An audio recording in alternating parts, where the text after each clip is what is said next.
We're back, and we are continuing an important, very timely conversation with Dr. J. Michael Waller of the Center for Security Policy, where he is my colleague.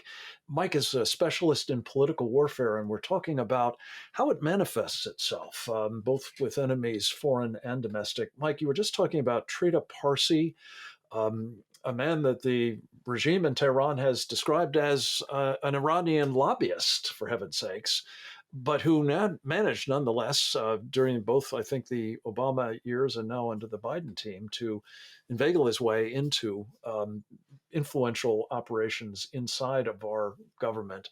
Um, Talk a little bit about how that is an example of this kind of political warfare that we're facing from that particular quarter. Sure. Well, at first, it's important because for legal reasons, unless you can prove an agency relationship, it's very dangerous to allege one. So we're just talking about the I'm just quoting allegations. the mullahs Right, what the themselves. Iranian regime has said. But when I say Trita Parsi is acting as an agent of the Iranian regime, I'm referring to alleged agent because all the indication is there. It's just a question of legally proving an agency relationship, which we haven't been I able think to it's do. actually been demonstrated in federal court by somebody else who he accused of slanders. But your Oh, point is okay, well great. I taken. didn't know that, but yeah, This yeah. is a weapon that they use to try to Well, they silence use our legal criticism. system as what they call lawfare, a Amen. type of political warfare through our legal system to bog people down and to prevent them from being able to speak out. Anyway, so this guy, Parsi, who has been echoing all of the policy needs of the Iranian regime for years, has gone in with nominal conservatives in a Soros/Koch brothers funded Quincy Institute to be cloak himself as a moderate, bipartisan expert on how best to make peace with the Iranian regime and stabilize the Middle East. So really, it seems to be an Iranian regime influence operation that's being waged right here in Washington. And the guy gets all kinds of media all the time, seldom being called out for being an alleged Iranian agent. An insidious fifth column Yeah, operation, yeah, to my way of thinking, yeah. and I appreciate your exposing it.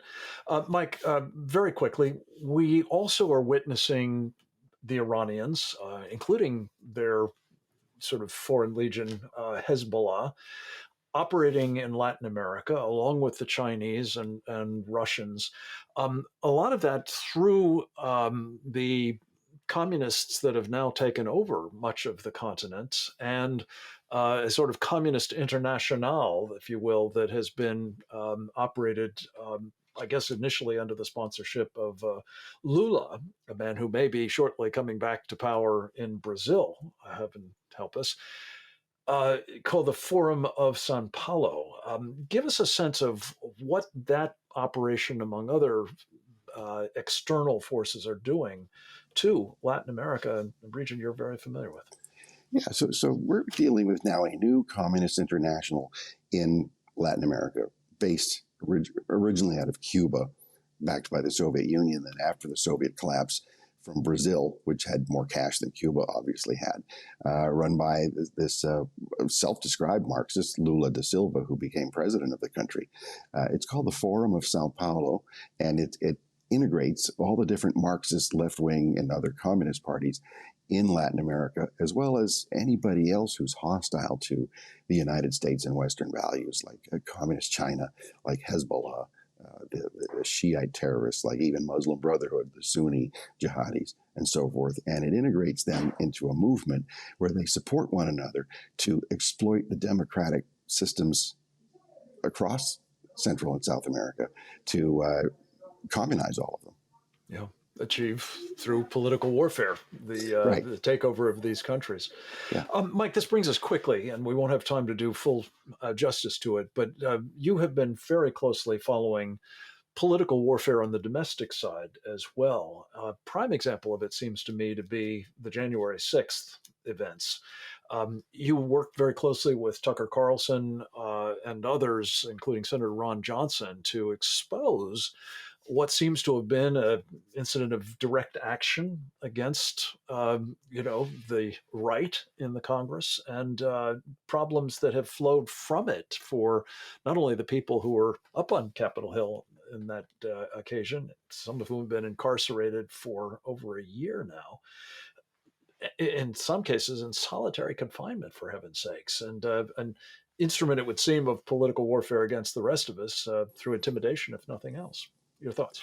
Yeah, well, this is a huge issue, and we still don't have a grasp on everything yet because there are so many different moving parts and new revelations. But what you had, what I saw at the time on January 6th was a pre-organized, pre-arranged, pre-set up political warfare operation to exploit a crowd of tens or hundreds of thousands of honest, patriotic Americans and to attack the U.S. Capitol building, but make it look like it was a giant mob action. It was really an organized covert cadre. Mm-hmm. Right. Yes, as an insurrection, and then use that as an excuse to have these really draconian security measures across the country of really anybody who would be speaking out against government abuse of power. The really tough part of this is that when Senator Ted Cruz in January asked the FBI assistant, executive assistant director, number 3 in the FBI, responsible for national security, asked her a yes or no question. Were there any FBI agents or assets involved in the planning of the crimes of violence at the U.S. Capitol on January 6th? She didn't answer the question. She could have said yes. She could have said no. We were hoping she would say no, but instead she said she's not going to answer the question. He said, were there any FBI agents or assets present at the Capitol to commit crimes of violence? Again, she wouldn't say no. And then he said, were there any FBI agents or assets who committed crimes of violence at the U.S. Capitol on January 6th? And again, she didn't say no. Yeah. So Mike, we can only conclude that they were there, and this is then now a form of our federal law enforcement running political warfare operations against the United States Congress, as well as against the U.S. public. This is part of what has seemed to me to be a very, very worrying trend in the nature of weaponizing our security agencies against the American people. It's a terrifying development, needless to say. Let me just ask you about this commission that has been established, committee, I should say, in the Congress Select Committee to look into this affair. I dare say that line of questioning is not being asked of the FBI by the members of it. Instead, they seem to be, through subpoenas or invitations to appear, to be going after what are, frankly, the Democrats' political opponents. Talk a little bit about that as an example of political warfare and what it portends.